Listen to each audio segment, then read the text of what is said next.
In the meantime, we're going to run through some of these issues. As you can see on your screen, this is Pesach 5780-2020. We are virtually with the Young Israel of Jamaica States, and we begin today with frequently asked questions, and this is how we're going to run through the order. First, Tfilat Kalim, then Mechirat Chametz, then Bedikat Chametz, and Bir Chametz, Tanit B'chorot, Yom Tov preparations, and then finally Seder night and Yom Tov. We're going to go through these relatively rapidly, not in a rushed or hurried way, but we'll say what needs to be said. If you have questions, feel free to chime in. I'm trying to keep my eye on the clock so we don't run over the time for Mariv too much. I'll also preface by saying this evening, everything or almost everything that I'm going to say is contained in the packets that are on the website, but I know reading packets isn't always easy. Reading generally pages of material isn't easy, so I'm going to try to make that accessible and boil down the central points, but you should feel free to see that as a reference guide. And of course, if you have questions after this evening, after reading the reference guide, if you didn't read the reference guide and you didn't listen this evening, you should still feel free to reach out to me with your questions. So we're going to start from the very beginning with Tevilat Kalim. Is this pretty presentation coming up on your screen, or is this just for me? Oh, you're doing good. No problem. We can see it. Good. Excellent. Tevilat Kalim. So this year, we are in a strange position. Usually, if one buys new vessels, new cutlery, new crockery, one can take it to the local Keli mikveh and do what one usually does. However, they are closed this year, and even if they were open, we would recommend probably avoiding going to keep social distancing measures intact. So we're left with two basic options, possibly three. The first is to find a natural body of water where you're not going to bump into anybody or risk your health or life. I'm not sure that's viable. It's, I imagine, certainly not advisable, although I know there are lakes and bays and oceans near us. But they are there, and I felt that I should say that so that no one should say, can I use a natural body of water? And the answer is yes, but I wouldn't advise it. What's being advised this year, under the guidance of Rav Shechter, which I will put up his tshuva for you there on the right-hand side. Feel free not to read it in depth, but they have published his tshuvot on this subject, primarily because it was being declared piecemeal over WhatsApp to different people at different times, and people getting different messages and misquoting Rav Shechter. And his son, Rabbi Shai Shechter, who's a rabbi in the Five Towns, went to visit his father in Washington Heights and said, we need to get a hold on this. You're being misquoted, misrepresented. No one knows what's going on. And they shut down his WhatsApp. Shai Shechter gets the questions, they write it through, they think it through, and they publish it, and then they speak with one voice. So there you have, it's on the YU Torah website if you'd like. It's been, many of them have been translated into English, which he has read and signed off on. So what is being recommended this year is to use the Hefka procedure, which means, as Jerry and others have done on this format, Seth Friedman did it last night, you buy new objects, you declare in front of three people, and it can be virtually over Zoom. It could just be an email. Arthur Quint did this via email. You just have to email, I bought something new, and I'm making it formally Hefka. I dispossess ownership. And it's not just a loophole. It's meant to be a sincere understanding. I do not own this. And if somebody came and took it out of your kitchen, you'd have to get them on trespassing. But if you invited somebody into your house and they said, I'd like that, you would either have to say, go for it, or race to get it, and then you'd own it, and then you'd have to tovel it, and then you can declare it hefker again, but then you might have to race again. So it is a sincere declaration, and the plan would be that once these restrictions are lifted and the mikveh is reopened, one would then go and tovel it at your leisure. And Rav Shechter in this document says one would not say a bracha. It's been, again, quoted differently in different places, but here he says not to. That's Tfilat Kalim. Any questions? Excellent. We turn to Mechirat Chametz. Now, every year, the practice has been for centuries. In fact, when I initially planned to give two pre-Pesach shiurim, my intention was to give one of them on Mechirat Chametz, on the history of the procedure, when it started, under what conditions, how it developed. But circumstances have pushed us into a need for a far more broad overview generally. So mechirat chametz has been a practice that has been around for a very long time, thousands of years, to sell chametz so that we do not own it over Pesach, because there is a prohibition not just to eat chametz on Pesach, but a prohibition to own chametz on Pesach. Even if you lock it in a cupboard and you put a combination lock and you tie the code inside an envelope, which you then bury in the ground, and you station a guard and you pay them to watch it so you can't get in. If you own it, there's a prohibition. So we should sell it. That's what we usually do. Usually one comes to the rabbi who is going to then be authorized to sell on their behalf. And it's important to note, you do not sell your chametz to the rabbi. At no point does the rabbi own your chametz. He is just appointed to be your agent to sell on your behalf, which is why there is no formal kinyan. There is no formal acquisition on the rabbi's part because he's not buying it. You are just saying, I want you to do it on my behalf, and I'm going to put that in writing. And the lifting up of the pen is a developed custom to concretize so that the person appointing the rabbi as an agent should feel, oh, this is serious. This isn't a joke. I really mean it. So there's no legal obligation for me to lift a pen or a handkerchief, and I certainly wouldn't be lifting a handkerchief of anybody's this year at any point. But that is somehow compensated by, on the online form, that when I send this round later, you can click on for the link. It's on the website. There's an extra box for those of you who've already done it where you would check, I seriously mean this from the profound depth of my heart. This is not a joke. This is not a play. This is not a pretense. I really want to appoint you, and I really want to sell my chametz. So that can be done online. We have a link set up for that. And it has, the question has come up, many have lockers at shul. I think you call them cubby holes. A number of you have talit bags in shul. You may have candies, you may have cookies and other things. And you may suddenly, you may just this very moment have become concerned, oh, what am I going to do? So the first thing to bear in mind is, in that form, which you authorized me to sell chametz, it says, and any chametz in my possession, wherever it may be. So that is being sold. You don't have to worry about it. If you want to fill in a separate form saying I sell chametz and give the shul address, anything that you own in that location, you should feel free to do that. You can do as many forms as you need, as long as you mean them all sincerely.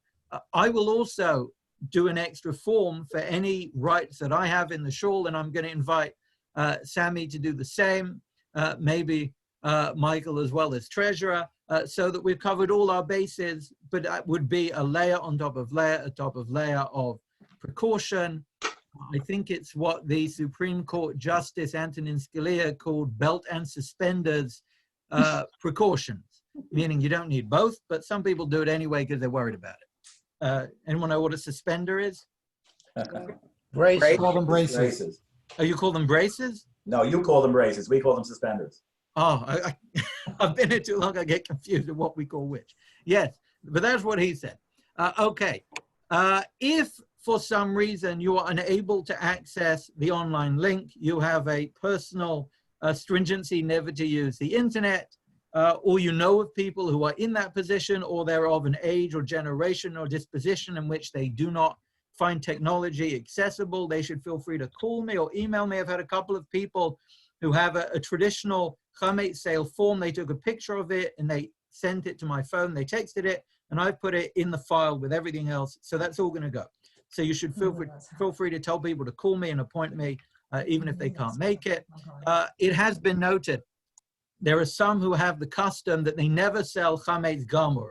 Chametz gamur means complete chametz. That's not to say that things with chametz in the ingredients are not really chametz, but bread, cookies, pasta, things that are kind of incarnate chametz, some people won't sell. They'll sell candies that have chametz ingredients or concerns, but they won't sell real chametz. There are those this year who are concerned to get rid of all their chametz gamur, all the pasta in the house, all the bread, or all the cookies in the house, because they're worried about what the condition is going to be with the stores. They want to limit the time they're going shopping. Rav Shechter has ruled again in this document here that you should feel free, if that is your custom, to sell chametz gamur this year, and to not see that as a violation of your custom. Ordinarily, if one violates a long-held family or personal custom, there is a procedure called the Hatarat Nedarim, where you would sit down 3 males on a basin, and you would renege or nullify your vow of the custom. He says there's no need to do that because the custom is designed so that in years when it's unforeseen circumstances, it wouldn't be in play.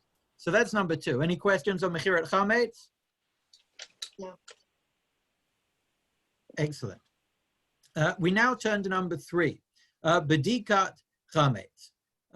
There is, of course, the formal procedure I'll get to in a moment, but really Bedikat Chametz is the culmination of preparing the house, pre-Pesach cleaning, generally speaking. And here I'll make a note that I've noticed in my research and experience that rabbis tend to do. I will try not to do it in a chauvinistic fashion, which I've discovered that many will do in their presentation. But there is a big difference between spring cleaning and pre-Pesach cleaning. There are those who wish to totally overturn the house and sweep out the attic and the garage and every cupboard and move every piece of furniture. That's called spring cleaning. Pre-Pesach cleaning essentially is just removing chametz from your house and checking any places that chametz might be, might being the operable word, that it's possible that it might be there. And in that respect, the CRC published a guide on how to clean for Pesach, certainly this year. And I will just go through for you. You don't have it on the screen. You have the basic cleaning guide, but they said there are essentially 3 questions one has to ask when thinking about, do I need to do this for Pesach? Number 1, is what I'm concerned about actually chametz? And to actually be chametz, it has to be something made of the 5 grains with that in its ingredients, or made on a machine that used that ingredient. Number 2, is it a kazayit worth? Kazayit worth is, if you measure it in matzah, it's roughly a square of the machine-made matzah. It's basically a crushed up amount of food inside that would fit inside a raisin box. So if you've got 1 Cheerio lying in your car boot, in your trunk, you don't have to worry about, you have to dig everything out to reach right in there and get that. Ordinarily, in an ordinary year, if we had leisure and freedom and time and calm, we would say get it thoroughly wiped out and cleaned. Everything that is chametz, you are going to sell. So you're not going to have the prohibition of owning chametz. There is a second prohibition we mentioned of eating chametz. So we try to get rid of any chametz you might come to eat. If you have a loaf of challah sitting on your table the whole way through Pesach, but you sold it, there's no violation. It does not belong to you. And if you ate it, it would be theft. So there's no violation of you owning it. There is a problem, halachically, of having something on the table that's chametz because we're worried you might be walking around, forget what time it is, and eat it. I've not had this problem on Pesach, but I've had this issue on a fast day. I'm walking around, it's a fast day, and then I'm walking around, there's some food on the desk, and I catch myself last minute to remind myself I shouldn't be eating. Again, Pesach's a different context, but there's a concern that if we have food lying around, you got some Cheerios on the counter, you sold it, it doesn't belong to you, you made it hefka. You declared you no longer own it, there's no violation of ownership, but we're concerned you might pick it up and pop it in your mouth. So, if you've got Cheerios underneath the couch that you haven't moved in 400 years, and you can't move, and you couldn't employ 4 people to move because it's so heavy, and there are 3 Cheerios stuck at the back, and you're going to have to break your back to get under there or hire a firm to come in, and people are going to be coming in, and you're trying to maintain social distancing, you don't have to worry about it. You've sold it, you don't own it, you made it hefka, and there's no way you're going to eat it. Number 1, it's covered in 400 years worth of dust, and number 2, you can't get to it. So this year, our priority is it chametz? Is it a kazayit? Because if it's a kazayit, that will be the problem of ownership. But if you've sold it again, that covers that. And the third question, is it reasonably accessible, which we mentioned already. Once we've done that, the basic cleaning guide is here to sweep and vacuum or mop the house, to collect the chametz that you can reasonably access into 1 or 2 places, or 3 places, or 4 places, as many places as you like, as long as you shut it off and you close the cupboard. We usually print out signs that say chametz on it and stick it up. The kitchen is the main location where you're going to find food, so you thoroughly clean the kitchen, again, wiping down the floors, looking in the corners, the dining room, family room, other rooms where you might eat food as well. Again, this is going to be very familiarly conditioned. one of our daughters has very severe allergies to milk and eggs and nuts, which is basically in everything. So we have a policy, no food really gets eaten away from any table, either in the kitchen or the dining room. So we've got, they don't eat near the toys, they don't eat near anything. So we've got relatively little work. Really, don't tell Miriam I said this, but we don't really have to go through the toys downstairs because nobody ever eats there. Don't tell her I said that because I'm sure we'll go through it at some point, and I'm not gonna cause an argument about it. But this is very family dependent. If you know for a fact that you have a policy, nobody eats food, any food upstairs, and if you saw anyone bringing food upstairs, you would ban them from your house, really, you don't really have to check because you know it's not there. One should check one's pockets and bags, because bags and pockets, we do get stuff in. I'll find a handful of candies and all sorts of things in my pockets from shul and elsewhere. If you've got kids at home, you should check the kids' bags because they take stuff and they put it in, even if you didn't give it to them. And it continues here. It's essentially common sense to clean drawers that are accessible to food, the trunk and glove compartment of the car, because sometimes you stick things in there as well. So cleaning is basically common sense, and certainly this year, one should not be trying to become more stressed and anxious generally. So that's the first half, the leading into the formal B'dika. The formal B'dika will be next Tuesday night after nightfall. Again, that is not designed to be the first time we start looking for chametz, where you sit around for a month and then you get all stressed one night in, you start looking. This is the culmination where one then spends time turning the lights off, getting out either a candle with a single wick or a flashlight with a focused beam, whatever speaks to you. Some prefer a candle for the traditional aspect, some prefer a flashlight, or what I call the torch, although what you call the torch would not be allowed, because a torch with more than one wick is a problem, but what I call the torch is allowed. I find that more helpful because I can really look into corners. With a candle, I find it hard, but again, Miriam likes using a candle. I don't know why there's a feather or a spoon involved, but people like to do that. We used to get packets of them sent to the house. If you want to use a spoon and a feather, feel free. But that's not, strictly speaking, mandatory. Okay, what we are going to do, a question was asked, should I daven Mariv before or after the B'dika? I know for many this would not have been a question. You may not have been planning to come to shul, should have been open. But what we will do next week, Tuesday night at 8 o'clock, instead of the ordinary 9:15, we'll have an early Mariv at 8 o'clock. And we'll do Mariv together. At this stage, I'm reasonably confident, pending a conversation, the Rabbi Hochberg will be joining us that evening and doing a siyum in commemoration of a yortzeit that he has. Ordinarily, he would have done one of the siyumim on Erev Pesach morning for the Bechorim, and this year he'll be doing it in the evening. I need to just confirm that with him, but that's the plan as it stands. Any questions about B'dikat Chametz? Excellent. Bir Chametz. Now, ordinarily, we would have a large public burning, which usually comes with revolution, but this is not a revolution. We have a public burning outside the shul. I sent an email today, because I'd not heard from them saying they were canceling. I sent an email today saying that we are not going to be holding a public burning. But I asked them to continue the extra garbage pickup or dumpster, whatever the case might be. I haven't been here before, so I don't know what that means, but you do. But I was told that that should stay. But we're not going to be doing public burning, and it's been recommended for those of you who don't have a controlled fire system in your backyard not to do that.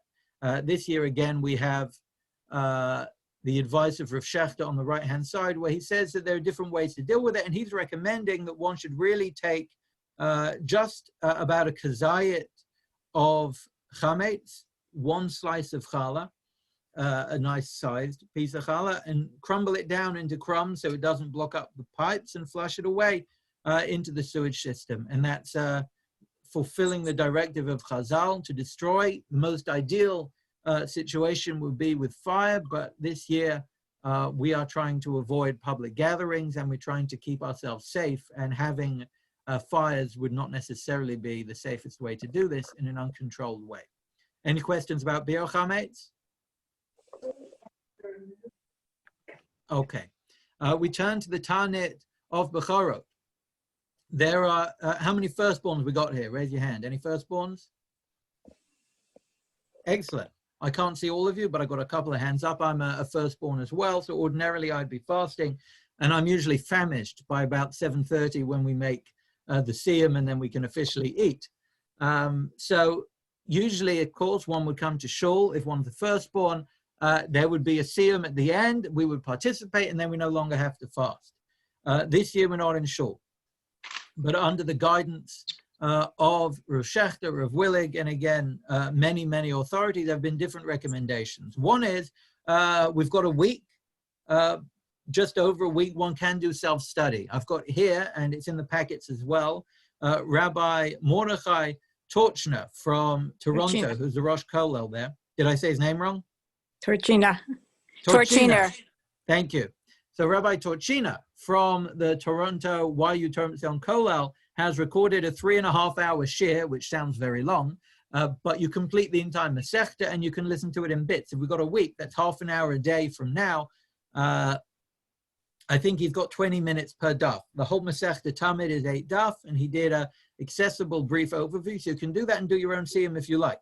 Having said that, we will be offering 2 Zoom siyumim. And again, under the advice of Rav Shechter, that is perfectly legitimate, certainly this year, to participate in a Zoom siyum. Noam Mishkov and Ari Levine have very kindly offered to do siyumim. We'll have them next week, one at 8 a.m. and one at 9 a.m., at which point we can then break our fast. And everyone is invited to participate in those. The times are flexible, but at the moment we're planning for 8 and 9. You'll be updated on that. Any questions? Excellent. Yom Tov preparations. Now, I see we have 19 minutes. I'm going to do my best to keep to time. May even be quicker than that, but that's my plan. So, firstly, haircuts. We saw earlier that Jay had Talia cut his hair. I am in a fortunate situation where my hair doesn't seem to be overwhelming my head, so I'm not too stuck, although my beard is causing me some problems. And of course, coming up to Pesach, usually one would get a haircut or find a way to groom oneself for Yom Tov, especially with Pesach, because after Pesach, it's the Omer. And many observe the first half of the Omer and wouldn't be cutting their hair for another few weeks. It is, of course, not recommended for anybody who does not have somebody in the house who can cut their hair to go to a hairdresser or a barber. I'm pretty confident they're all closed. I don't know. But one should not be spending more than 6 minutes within 6 feet of anybody. And unless, again, you're in my situation, haircuts usually take longer than 6 minutes. So we're strongly recommending against that. I don't have it in writing yet, and it's not been published as one of the tshuvot, but in one of the conversations, so this is not the final word on it, but in one of the conversations with Shechter held with rabbis, he suggested that in these circumstances, one could cut their hair in the Omer if it is very unkempt. If you haven't done it and you were planning to do it this week and you haven't done it for a month and a half, and then Pesach comes and it's the Omer and it's unkempt, and you can't have Zoom conferences with business partners and you feel uncomfortable and you just don't feel happy and you come into Shabbos feeling a sense of displeasure, there's room certainly, if the restrictions open up by then, to have a haircut. We'll discuss that more in depth at the time. Again, these measures have been extended nationally until the 30th of April at least. New York may be longer, federally may be longer, and we'll touch on that in the meantime, but one should not be going to barbers for health reasons, not for halachic reasons in the next week. If your doctor gives you the go-ahead and you've got a barber who's been in isolation or is immune and can't and is a robot, I'll leave that between you and your medical professionals. That's just a medical recommendation. Purchasing. We're trying incredibly hard, all of us, to limit the amount of times we go shopping. There are no prohibitions on getting food and medicine. Those are necessities, those are essential services, and we need them. However, ordinarily, if I'm sitting around and I thought, oh, I could have done with a protein bar and we're out, I'll just go and buy one from Rite Aid or Walgreens, and then I'll get another one tomorrow. I'm not going for that kind of thing. I'm just going hungry or finding something else to eat. We should do our very best. Again, this is not me speaking halachically. This is me channeling medical advice to limit our visits to stores as much as we can.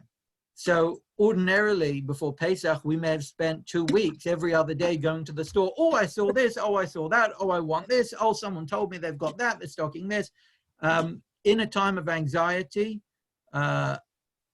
one should be doing one's best to limit that anxiety. And the recommendation is to try to achieve Simchat Yom Tov this year in what is the most minimal way, in the sense of expenditure and exuberance, which would be a celebration of human life. And that is our Simchat Yom Tov, that we're keeping safe and we're keeping healthy and we're protecting ourselves and we're protecting others. So we are being guided by the halachic authorities to heed the medical advice and to find ways to make Pesach beautiful in what is financially the minimalist position. Now, having said that, I'm not looking at the camera here because I don't want any of you to think that I'm talking specifically to you.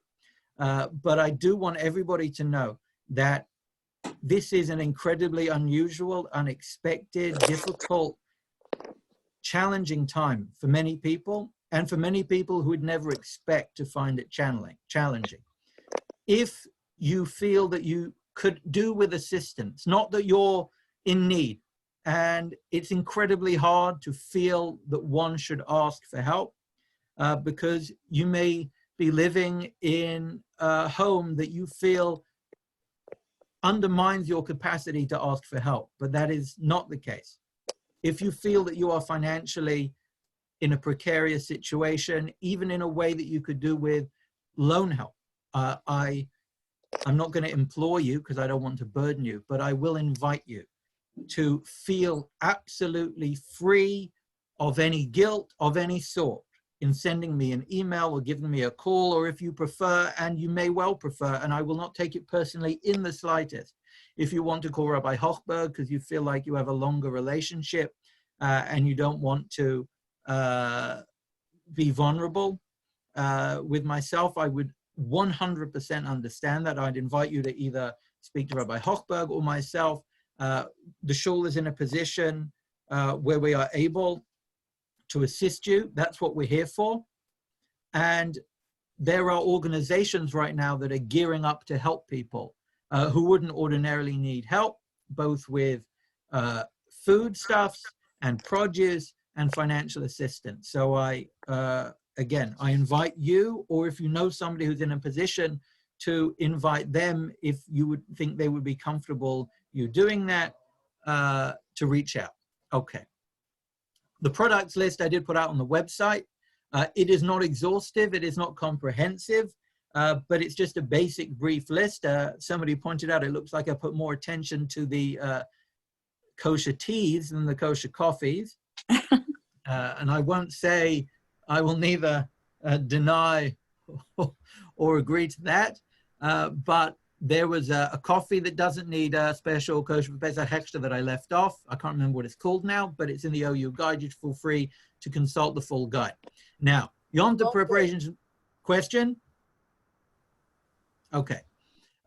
Comes to koshering. This is the most intensive in terms of information. A lot of the koshering, for those of you who are making Pesach for the first time, you're going to feel intimidated. You're going to feel overwhelmed. It really is very straightforward once it's understood, and it is not that time consuming. In fact, koshering our home in Chicago, we haven't done it here yet, but koshering in Chicago, the thing that took the longest was actually wiping up the water with towels, having koshered things. So if you plan well and you don't have that much water all over the place, it won't take you too long. I'm not going to go through it all in very great detail, but I'll just overview some of it now. There are two kinds of koshering. One is called libun, and the other is called hagala. That's for your oven. We'll get to that in a minute. And hagala will be for sinks and other things that don't have flame upon it. Now, libun is when you heat something up in a dry way without any water. This applies to ovens. Microwaves would actually have steamed cup. Inside it, cooktops, broilers, grills, and warming drawers. You're all going to have very different ovens. The basic rule is whatever the thing is should be 100% cleaned with a cleaning thing called Easy Off or something like that.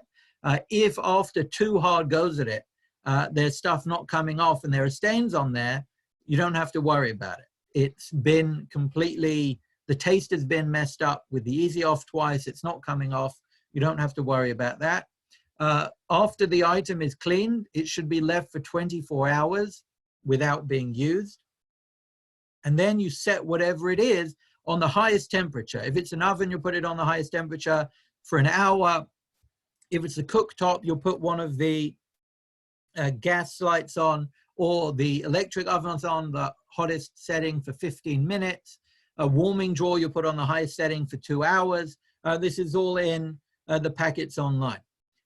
Self-cleaning ovens are the only exception to this, in which they do not need 24 hours previously of waiting. You can just turn it on once it's clean and it'll do its self-cleaning. We don't have one now. We had one in Chicago. You just put it on 3-4 hours, however long it takes, incinerates everything inside. It's 100% kosher for Pesach and year-round, nothing to worry about that.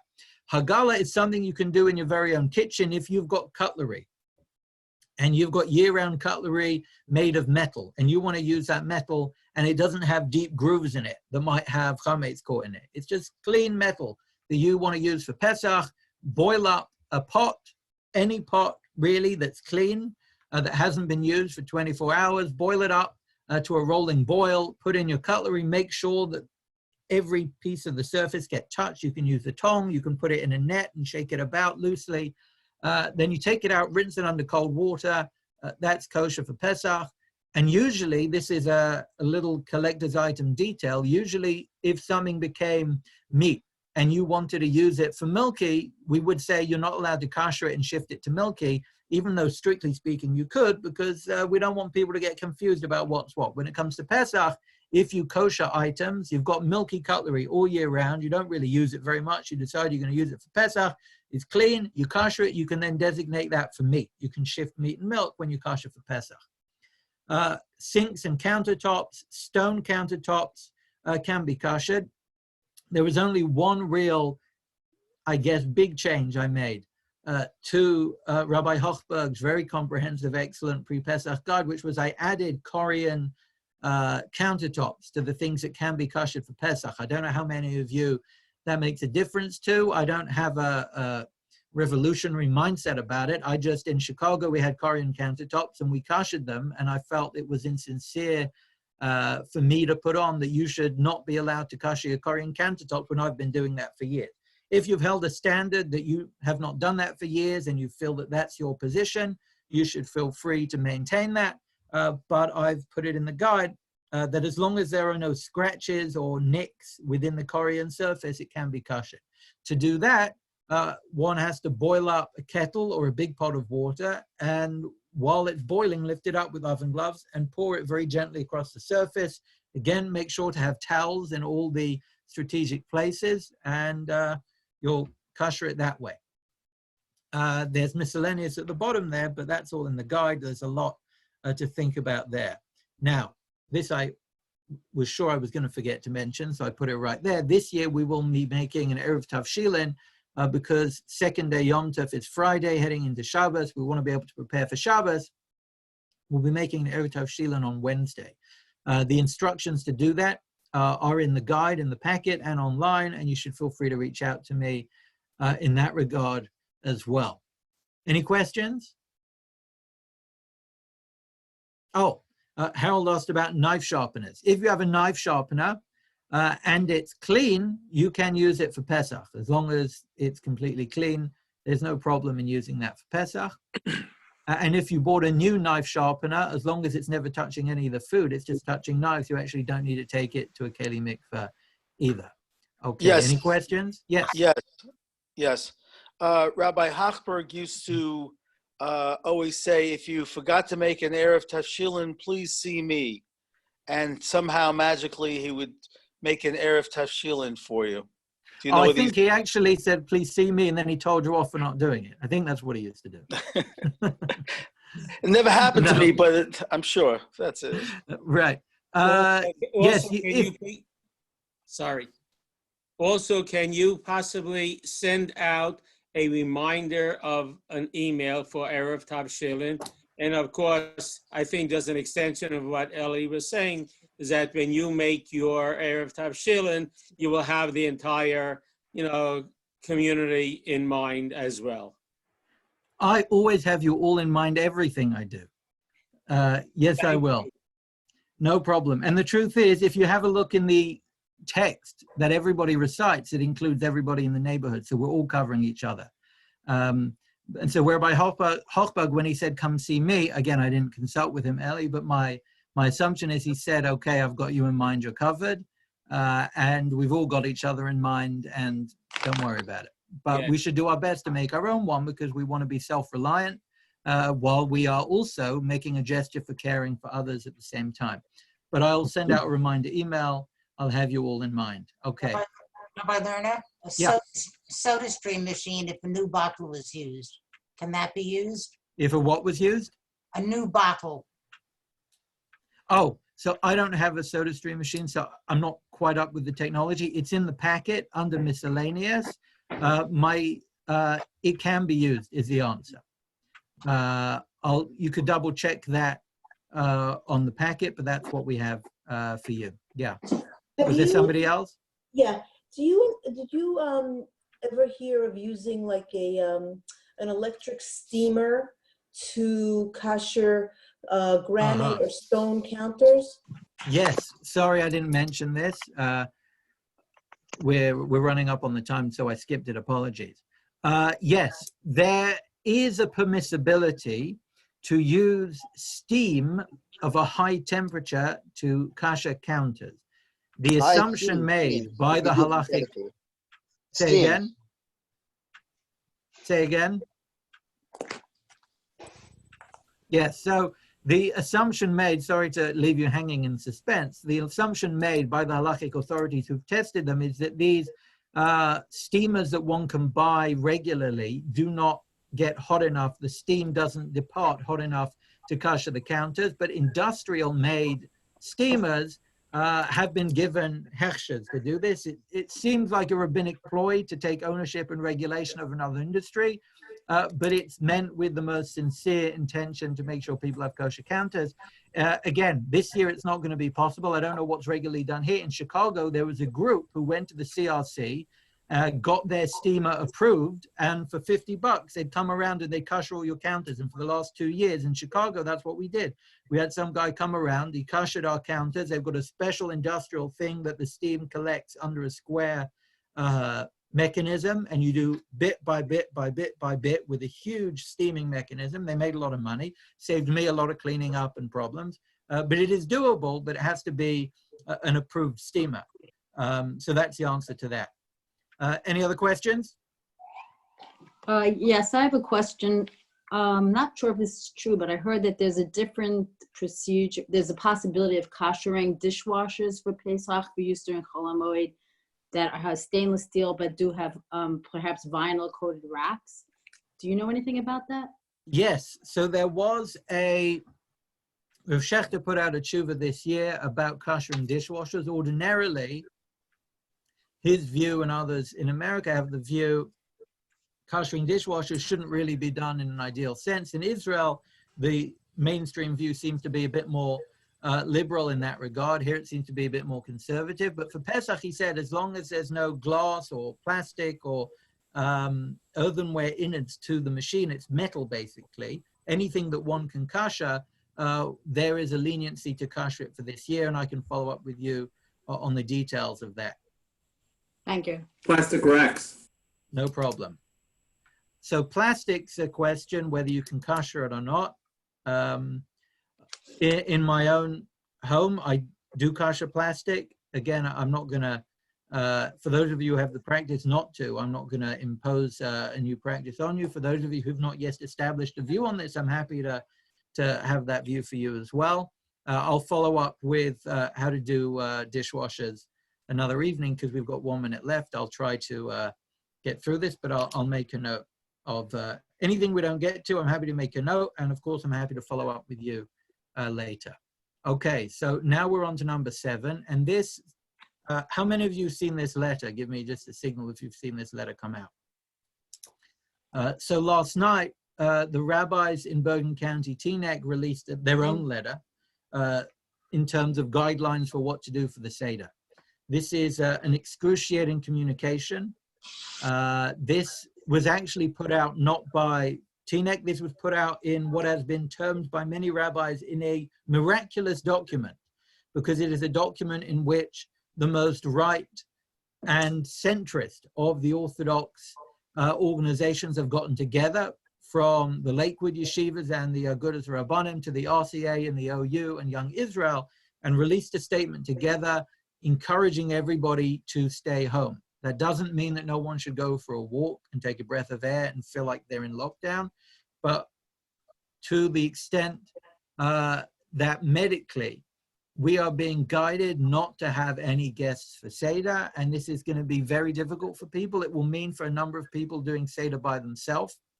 I don't know if there's any way to comfort or relieve the disquiet about that. All I would say is 2 things. Number one, the sooner one comes to terms with that being the reality, the easier Seder night will be. If one is toying with should I, shouldn't I, should they, shouldn't they, until Erev Pesach, Seder is going to be excruciating. If one has now accepted, I'm going to have the excruciating for the next 2 days, when I'm going to be able to speak to that person who I want to share Seder with. And I'm going to be able to go through it with them. By a week's time, that will have mitigated the difficulty, although of course it won't obliterate the difficulty. But this is really a time for saving lives and for doing our best not to spread this. Again, we've had Gita speak to us last week, and we'll have an update again this week. This virus is, nobody is immune from this virus. No age, no background. There are those who are more likely, but there are people in their late 20s and 30s with no background conditions who are in the ICU. And we have to do our very best to protect ourselves and protect each other. If you have follow-up questions about, I've been clean for 14 days, I've been in my own house, and the person I want to go to has been in their house for 14 days, the guidance again has been, we shouldn't be playing around with this. If there are people who are in a situation of extreme need, they can't care for themselves, that's something you should speak to medical professionals about. Again, this is not purely a halachic message. This is a halachic message feeding off the medical recommendation. This is very difficult for people, and I don't want to minimize how difficult it is. Again, I'm in a position where I was expecting to have my grandmother and my parents and my sister and brother-in-law and my nieces and nephews, and a niece I've not met, and she's nearly 2. I was expecting to come for Pesach, and that's not going to happen.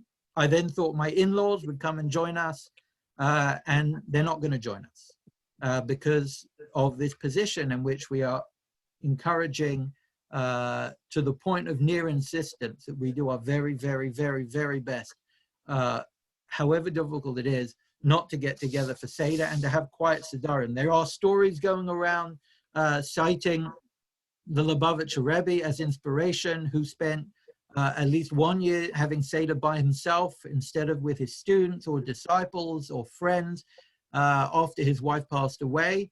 And it has now been read by his followers and others as a prescient signal that if I can do it by myself, when I have thousands of followers who invite me and insist on me coming, you can do it by yourself too. You can do it with your spouse. You can do it with the group of those who live in your own home. I'm not going to preach to you about how easy it is, because it's not, but that's what we're going to have to do. That's just a preface. What I will say There have been, I'm sorry for those of you who are joining for Maariv, we'll turn to Maariv in a minute. This is the last slide, and it's just one more bullet point. There has been circulating in the ether and online that rabbis in Israel permitted Zoom for use at the Seder, that we can live in our separate houses and I'll just leave Zoom on before Yom Tov and we'll all sing and be happy with each other. And I'm not going again to minimize the standing of those rabbis. If they felt that that was necessary to do, that's in their court. The mainstream view, both in Israel and here and among Sephardim, despite the fact that those rabbis were Sephardim and that's been projected as a distinction, the mainstream view is that Zoom is not to be used for Seder. That there would be an exception, and this is where Rav Shechter was misquoted, there is an exception in circumstances of pikuach nefesh, meaning if somebody has been diagnosed by a psychiatrist or a medical professional as being vulnerable to the levels of anxiety, depression, and despair that they may take their life if they have those days without contact, without question, one should use Zoom and telephones and whatever you need to save that person's life. That doesn't mean they have to be standing on the edge of a building. That means that if you have reasonable concern that they may fall into that category, this is true on a regular Shabbos. You should make efforts to use electricity, to be in touch with them, and to make sure they're okay, to call them hourly or 3 hourly or whatever you need. That sliver is really for those who are in a position of life and death. For those who are going to find it difficult and sad, I think we all are to some level in that category, and we're going to have to do our best without Zoom and without calls, and it's not going to be easy, but we are going to try. What I will suggest as being helpful guidance, again, this is neither halachic nor medical, but have a pre-Seder experience. If you're able to, on the afternoon of Pesach, Erev Pesach rather, if you're able to the night before Pesach, get together on Zoom just like this, with your family, with your friends, with your neighbors, with your children, with your parents, with whoever you would want to be with. And you don't have to do a Seder, so you don't have to actually go through all the bits you just have to get through. You don't have to sing the songs you don't want to sing. You can have conversation about things at the Seder you would want to speak about. You could even set among the group, prepare a Dvar Torah and spend half hour going around a little thought from everybody, or a poem, or a picture, or a song. Feel free to have conversation. If you want to drink something, have a drink. Say B'ri Agafen. Why not? You can say bracha when you eat and when you drink. One should not really be eating matzah in advance of the Seder. That's the custom for 30 days before Seder. But you should feel free to do other things. Again, don't do all the things that the next night you're going to say, we never do this. Why are we doing it now? If you were going to do that the night before. But do a model Seder and talk about things, and you can sing songs and engage the kids. 3 years ago, Ariella, our daughter who is about to turn 4, was too young to stay up for the Seder. Again, Miriam wanted to have her up all night, and I wanted to sleep that night. So I said she's going to bed, but why not in the afternoon get together? And my phone sends me reminders of photos I took 2 years ago and 3 years ago every so often, and it sent me today. Apparently it was Seder 2 years ago today. 2 years behind, and it sent me a picture of the afternoon Seder we did. And guess what? It took 10 minutes. She was happy. We got the experience we wanted her to have. We slept that night. She slept that night. We got the experience. And the second night Seder was actually a very short Seder with Miriam and myself. And again, it feels different. It feels quiet. But I believe that all of us have the power and resources to make it through those 3 days. And it may be a long 3 days. You may want to go for walks. But I believe that we have the resources to get through it. And if you think that you may be in a position where you are not able to get through it, or you know of somebody, I do ask you to reach out so that we can make sure that they are okay. We are, as a community, also putting together something called the Hag Gadah. If anybody, I invite you all to submit just a picture or a painting that you like. It doesn't have to be a painting you've done. A thought, a story, something you've seen, a tweet, a Facebook post that spoke to you that we can put in your name so that you can print that off and have the thoughts and pictures and names and faces of those in the community with you at the Seder, something to read. Because if it's a quiet night, Seder will go quickly and you'll have time to read. I invite you to do that. The way to do that is online on the website. Now, Rav Shechter released two things that I do want to mention about Pikuach Nefesh on Yom Tov and Shabbat. Those of you who are in a situation, and there are some of you who are not yet in a situation, but may find yourself in a situation where somebody needs to go to hospital for COVID or for something else. At this point, if one is being discharged in the middle of Yom Tov, in the middle of Shabbos, they don't want people in the hospital if they don't have to be there, and one should come home in the middle of Shabbos. Rav Shechter has this on in his left-hand side document suggesting that. And in what may seem radical, he says, in this piece, it's been translated that actually getting in an Uber or a taxi could also be a problem. People are getting in and out of these vehicles all the time. You're trying to limit your exposure. And if this means that a family member is going to have to drive to the hospital and pick you up and drive you home, or is going to drive you to the hospital during Yom Tov and then drive home, one should do that with a shinui, meaning turn on the car with your weaker hand, open the door with your weaker hand in a way you wouldn't usually do it. But that's something that should be done for Pikuach Nefesh. He does point out, which I think is probably important to know, because I guess somebody may have the intuition, it may seem humorous, but he does point out driving itself should not be done with a shinui. Nobody should be driving with their elbows or with their teeth on the wheel so as not to break Shabbos, because you will break something else. And the whole point of this is to evade that kind of tragedy and that kind of horror. So those are two things I'll share with you in that regard. Other than that, all I'll say, with this we'll close, is that almost everything, if not everything I said this evening, is found on the website in these three packets. You're invited to go on there and to have a look.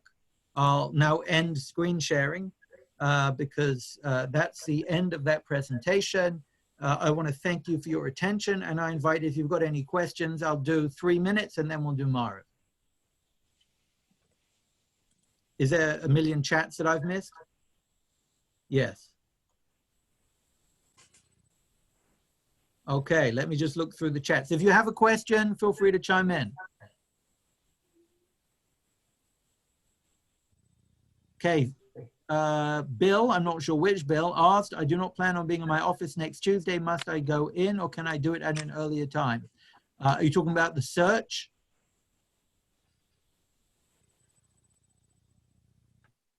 So the assumption is anything that's in your office is being sold as well. One doesn't necessarily need to do a badika in one's workplace if one is still going into work. Everything there is sold. I would put it into one place in case you end up going in for Chol Hamoed for some reason. You don't want it to be out and about, but that's not worried about. Baking soda. Good question. I will look into baking soda. Taster's choice. Is the coffee left out? Thank you, Linda. Okay. Recommended food for Erev Tavshilin is 2 foods, one baked and one cooked. In the context of Pesach, the baked food usually recommended is matzah. The cooked food can be fish or egg or meat. Any of those can be. Usually we pick an egg, but you can do whatever you like. Can you finish your Seder before midnight? Absolutely. In fact, one is instructed to finish eating at the Seder before midnight. And sometimes we struggle with that. And I usually do not, because I try not to make it that late for everybody. But sometimes it's a struggle. This year, if it's not, that doesn't matter. The Seder itself, if you're by yourself, if you're just 2 of you or 3 of you, you may find that you go through the Seder and you're done in an hour. There is zero need for you to feel guilty or that I haven't done it properly or that this is a catastrophe. It's awful. Feel free to finish the Seder, have a meal, look at your clock, see that it's 10 o'clock and think, wow, let's sit around and have a conversation about all the things we're grateful for. about all the ways in which I feel free this year, about all the things that I've read this year in the news that have struck me as miraculous and wondrous. And if you want to prepare for that kind of Seder by sitting down on Monday night or Tuesday night or during the day on Wednesday and go through, search on the news, miraculous occurrences this year, and just look for headlines of things that you can talk about with each other that strike you as being wondrous, and the hand of God. And if you want to sit down and make a note of things that have happened to you this year, that is highly encouraged. And that's precisely what the evening is about, not just rehearsing past freedoms, but also thinking about the ways in which we're free. And it's hard to think about in this climate and in this context about how we are free. Noam Mishkov sent around on a special dedicated WhatsApp group that you're all invited to join, trying to put things in a positive light as much as one can, that there are so many wonderful things despite the shutdown and the stay at home right now. Many of us, if not all of us, have clean running water in our homes. We have flowing electricity in our homes. We have the gift of technology that allows us to contact each other like this. We have homes in which we're not worried about being thrown out of by government authorities. We have friends. We have a sense of stability in our own homes, and there are things to be grateful for. And if you want to make that list so you can rehearse that on Seder night as well, that is not just a way to fill the time, that is precisely in the spirit of the evening.